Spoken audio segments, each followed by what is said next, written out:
अब बुसान भी खत्म हो चुका है। ज़ॉम्बी वायरस की वजह से पूरा कोरिया एक टोटल एनार्की और केओस में है। हमारा हीरो जोंग सियुक एक फौजी है। इस दिन वो अपनी बहन की फैमिली को लास्ट डिपार्टिंग क्रूज शिप पर ले जा रहा है। रास्ते में एक औरत जो अपने बच्चे को गोद में लेकर कार को रोकती है, वो चाहती है कि जोंग सियुक उनको भी साथ ले जाए, लेकिन जोंग सियुक ने उन पर दया किए बिना उनको मना कर दिया। वो पियर पर पहुंच जाते हैं। जोंग सियुक क्रूज शिप पर चढ़ जाता है और कैबिन में आ जाता है। क्रूज शिप जापान जाने वाला था रिफ्यूजी के लिए। एक फौजी आता है और जोंग सियुक से बोलता है कि क्रूज शिप सडनली हांगकांग की तरफ मोड़ दिया गया है। जोंग सियुक कैप्टन के पास जाता है और उनसे पूछता है क्यों। कैप्टन उसको डांटता और कहता है कि उनको जो बोला गया है वो वैसा ही करे। कैबिन के अंदर एक आदमी बिल्कुल नॉर्मल नहीं था, क्योंकि एक नॉर्मल इंसान इतनी टेढ़ी पोजीशन में नहीं हो सकता। ये कैबिन में मिक्स हो गया एक इन्फेक्टेड इंसान था। जब जोंग सियुक कैबिन में लौटता है, वहाँ खून ही खून होता है। ज़ॉम्बीज को मारने के बाद वो अपनी बहन के पास आता है।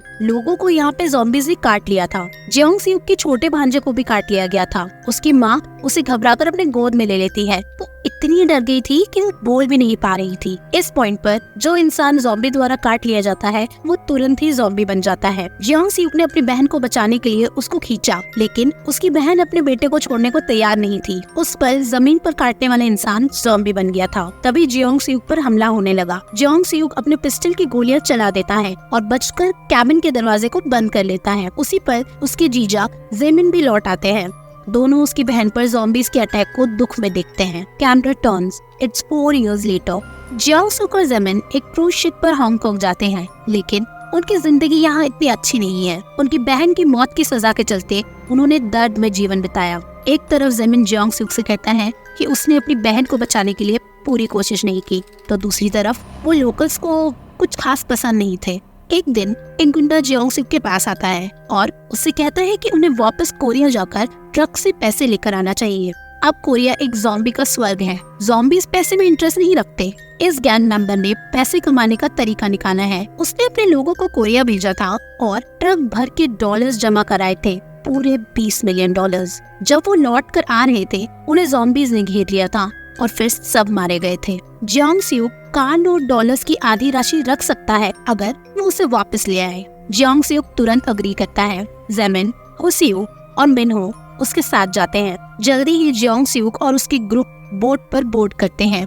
गुंडे बोट को ऑफ शोर ले जाते हैं। उन्होंने उन्हें वेपन्स और सैटेलाइट फोन्स दिए। फिर वो रबर बोट में किनारे तक जाते हैं। शिप उनके लिए यहाँ पर रुकी हुई है। डिसएम्बार्केशन के बाद यहाँ शांति है। हर जगह टूट रही इमारतें हैं, कोई भी दिखाई नहीं दे रहा है। तब मीनू ने एक कार के दरवाजे को खोल दिया। कार में कीज थी। कार को स्टार्ट करने के बाद वो ट्रक ढूंढने निकल पड़े। कार को उसी वो चला रही थी। उससे ज़ॉम्बी वायरस के आउटब्रेक से पहले इस एरिया में टैक्सी चलाई थी। अचानक उन्होंने एक ट्रक को स्पॉट किया। जोंग सियुक ने कार से बाहर निकलकर उसे चेक किया। लाइसेंस प्लेट वो नहीं थी जिसे वो ढूंढ रहे थे। उसी समय एक कोने में एक अजीब सी आवाज आई। जोंग सियुक, जो मौत से नहीं डरता था, वहाँ गया उसे चेक करने। उसने अपने राइफल के नाइट विजन स्कोप से देखा।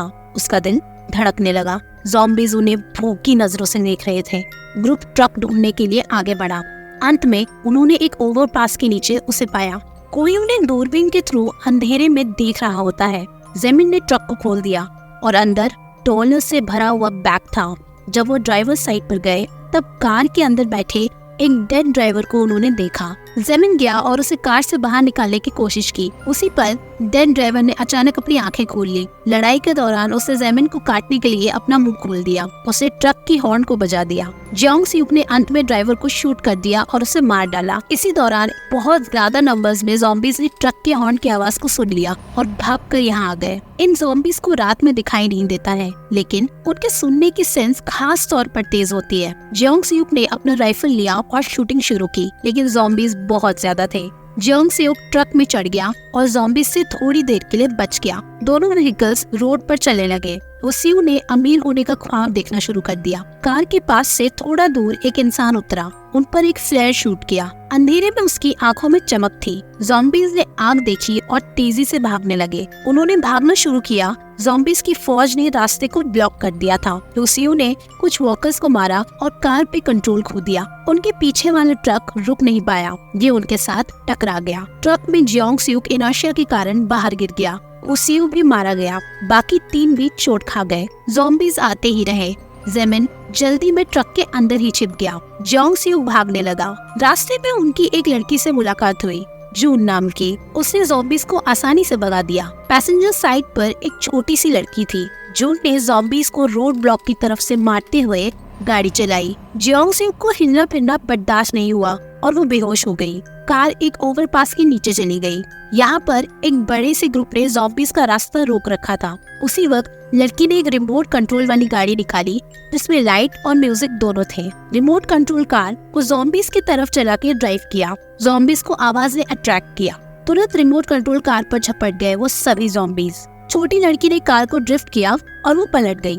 एक बड़ा ज़ॉम्बीज का ग्रुप उनकी तरफ भाग कर आने लगा। जब ज़ॉम्बीज डिस्ट्रैक्टेड हुए तब कार चल पड़ी। कुछ बिखरे हुए ज़ॉम्बीज में टकरा गई और बाहर निकल ही आई। जमीन के पास ज़ॉम्बीज अभी भी ट्रक के आसपास घूम रहे थे। किसी भी तरह से जाने का इरादा या रास्ता नहीं था। उसी वक्त चमकती हुई एडवर्टाइजिंग कार पर हुई। इसने ज़ॉम्बीज के ग्रुप को अट्रैक्ट कर लिया। उसके पास पार्क किए गए कुछ आर्म्ड व्हीकल्स थे।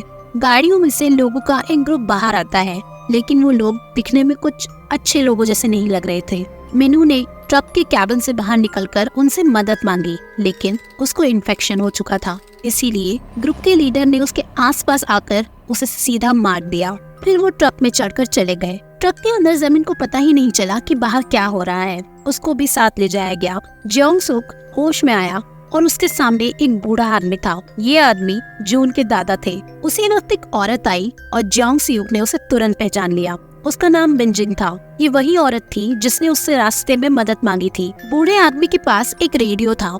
वो बाहर की दुनिया से मदद के लिए उसमें मैसेजेस भेजा करता था। जमीन को ग्रुप के साथ एक कैंप में ले गए। ये ग्रुप का नाम था यूनिट 631। वो शुरुआत में एक रेगुलर यूनिट थे, लेकिन ज़ॉम्बी वायरस के आउटब्रेक के बाद ये जगह एक आइसोलेटेड आइलैंड बन गई। उनको यहाँ छोड़ दिया गया था, इसीलिए वो ज़ॉम्बी हंटर्स बन गए। ज़ॉम्बीज के ढेर से रिसोर्सेज चुराकर वो खुश रहे। इन लोगों ने सिर्फ बुराई की है। ज़ॉम्बीज से भी बुरे हैं ये लोग। ये वही जगह है जहाँ से बिनजिंग की फैमिली बचकर भागी थी। जमीन को कैरेज में ढूंढने के बाद उन्होंने उसके कपड़े उतारे। उन्होंने उसके शरीर पर नंबर्स को स्प्रे किया। जमीन इतना डरा हुआ था कि उसकी टांगें कमजोर हो गई थी। फिर उसको एक कंटेनर में डाला गया। कंटेनर में बहुत सारे बिना कपड़ों के न्यूड लोग थे। वो चुपचाप जमीन पर स्क्वाट कर बैठे थे। कोई आवाज नहीं। कुछ देर बाद कंटेनर के दरवाजे खुले। सब लोग बाहर निकल गए। जमीन भी बाहर फेंका गया। उनके सामने कुछ ऐसा था जैसे कलोसियम हो। ऊपर से लोग उन्हें देख रहे थे, चेयर कर रहे थे और उन पर बेट कर रहे थे। तब काउंटडाउन शुरू हुआ। डोर का पैसेज खुल गया और कुछ ज़ॉम्बीज दिखाई देने लगे। वो उन पर भागते हुए आने लगे। वो ज़ॉम्बीज से बचकर रहने वाला एक खेल खेल रहे थे। ज़ॉम्बीज की वजह से कई लोगों की मौत हो गई थी। समय खत्म हो गया और म्यूजिक बज रहा था। तब एक आदमी एक चमकदार सूट में आया और वॉकर्स को वापस ले गया। जमीन बच गया। कंटेनर पे वापस गार्ड्स ने कुछ इंस्टेंट नूडल्स के पैकेट फेंके। उन्होंने जल्दी से उन्हें खा लिया। टेरिटरी का लीडर वो आदमी है जो उनके सामने खड़ा है, कैप्टन जू। वो इस जिंदगी से थक गया था और खुदकुशी करने वाला था। अचानक दरवाजे पर खटखट की आवाज हुई। उसके एक आदमी ने उसे एक फॉरेन वाइन की बोतल लाकर दी। कैप्टन जू ने वाइन देखा और खुदकुशी का प्लान कैंसिल कर दिया। उसके लोगों के मुंह से उसने ट्रक के बारे में सुना। वो ट्रक के पास गए और सैटेलाइट फोन ढूंढने लगे। जब वो इसे देख रहे थे तभी फोन बजा। कॉल शिप वालों की तरफ से आया था। जब शिप पर के लोगों ने सुना कि वो जोंग सियुक नहीं है, उन्होंने कहा कि तुम जो भी हो, अगर वो पैसे देकर छोड़ दे तो वो जगह छोड़ सकते हैं और वही इनाम मिल सकता है। जब कैप्टन जू ने सुना कि वो यहाँ से निकल सकता है तो वो मान गया। जोंग सियुक की टीम ने सोचा कि जमीन की मौत हो गई है। उन्होंने रात को अंधेरे के बाद ट्रक पकड़ने और शिप पर चढ़ने का फैसला किया। जोंग सियुक सो गया और फिर शाम को उठा। फिर उन्होंने अपने सामान इकट्ठा किया, हथियार उठाए और फिर चले गए। उन्होंने चुपके से कैंप में स्नीक इन करने और ट्रक चुराने का प्लान बनाया। जून से कहा कि वो कार में ही वेट करे। उन्होंने एक खुफिया रास्ते से यूनिट 631 के मेन कैंपस के अंदर एंट्री की। यही रास्ते से वो पहले भागे थे। एक गार्ड को खत्म करने के बाद उन्होंने ट्रक को देखा। कैप्टन जू कोलोसियम में आए और लाउड स्पीकर से क्राउड से बात की।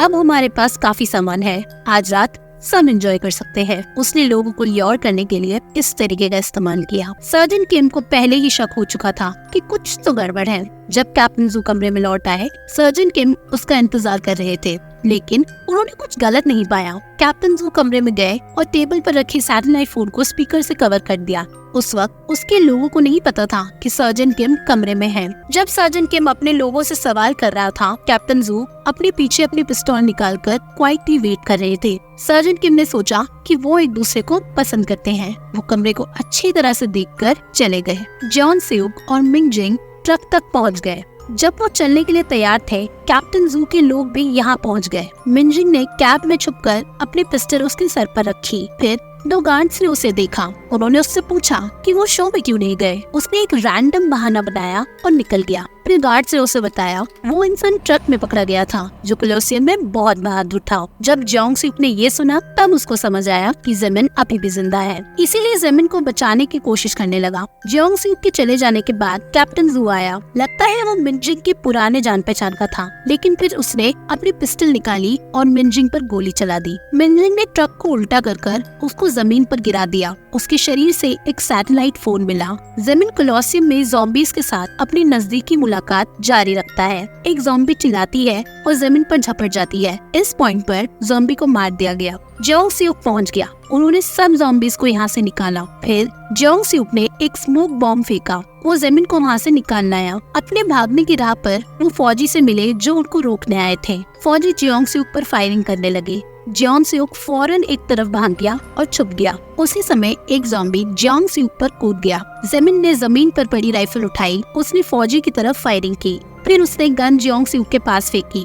जोंग सियुक ने गन ली और ज़ॉम्बी को मार दिया। उसी समय सर्जन किम जो छुपा हुआ था ज़ेमिन पर फायरिंग करने लगा और इसी तरीके से ज़ेमिन को मार दिया गया। जब जोंग सियुक और दूसरे फौजियों के साथ लड़ाई हो रही थी तब सर्जन किम ने फिर से गन उठाई और उस पर चलाई। जब वो गोली चलाने ही वाला था, मिंजिंग ने ट्रक के साथ आकर उस पर दौड़कर गोली चला दी। जोंग सियुक ट्रक में भाग गया। इसी समय कैप्टन जू बाहर होश में आए। बहुत बड़ी भीड़ ने ट्रक के सामने कब्जा किया था। वो ज़ॉम्बीज़ के खाने की चीज बनने वाले थे। इसी वक्त जून ने कार चलाई और कुछ दूर पे रोकी। वो चकित करने वाला लाइट सभी ज़ॉम्बीज़ को अट्रैक्ट कर दिया। मिंजिंग भी इसी समय अपनी ट्रक चला रहा था और ज़ॉम्बीज़ के बीच से दौड़कर निकल गया। ट्रक में बैठे बूढ़े आदमी ने फायरवर्क्स जलाए और ज़ॉम्बीज़ को आकर्षित कर लिया। दोनों ही कार स्पोर्ट की तरफ बढ़ गयी। उसी समय सर्जन किम का कॉन्वॉय उनसे आगे निकला और उन्होंने स्काई में फ्लेयर्स छोड़े। ज़ॉम्बीज़ का ध्यान अपनी तरफ खींचा। जोंग सियुक को घेर लिया। कार एक ओवरपास के नीचे गई। जोंग सियुक ने ग्लास पर फायरिंग की और ज़ॉम्बीज़ ने ग्लास को तोड़ दिया।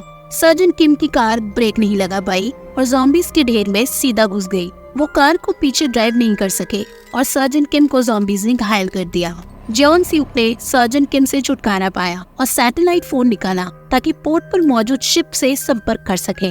जब वो शिप तक पहुंचे, कैप्टन जू अपनी कार चलाकर जून की कार में टकरा गए। उसने जून को कार से बाहर निकाला और उस पर बंदूक तान दी। उसी समय छोटी लड़की ने रिमोट कंट्रोल कार को चलाकर कैप्टन जू को टक्कर मारी। कैप्टन जू ने छोटी लड़की पर गोली चलाई। बूढ़े आदमी ने लड़की को बचाने की कोशिश की, लेकिन उस पर गोली लगी। मिंजिंग ने बंदूक उठाई लड़ाई के लिए, लेकिन फिर से गोली टांग पर लग गई। इसी समय कैप्टन जू ट्रक की तरफ भागा और वो ट्रक को चलाकर वहाँ से भाग गया। ट्रक में बैठे वो अपनी जिंदगी के सपने देखने लगा कि वो हांगकांग में जिएगा।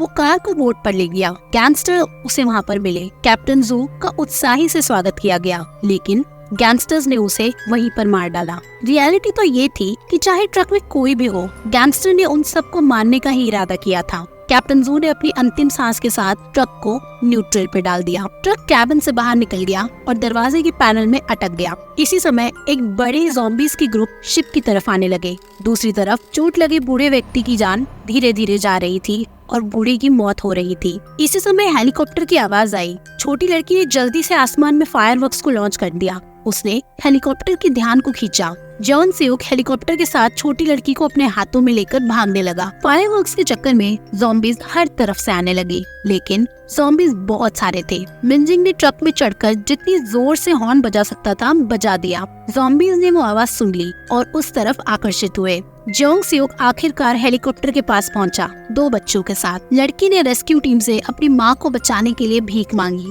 लेकिन बचाव करने वालों ने कुछ नहीं किया।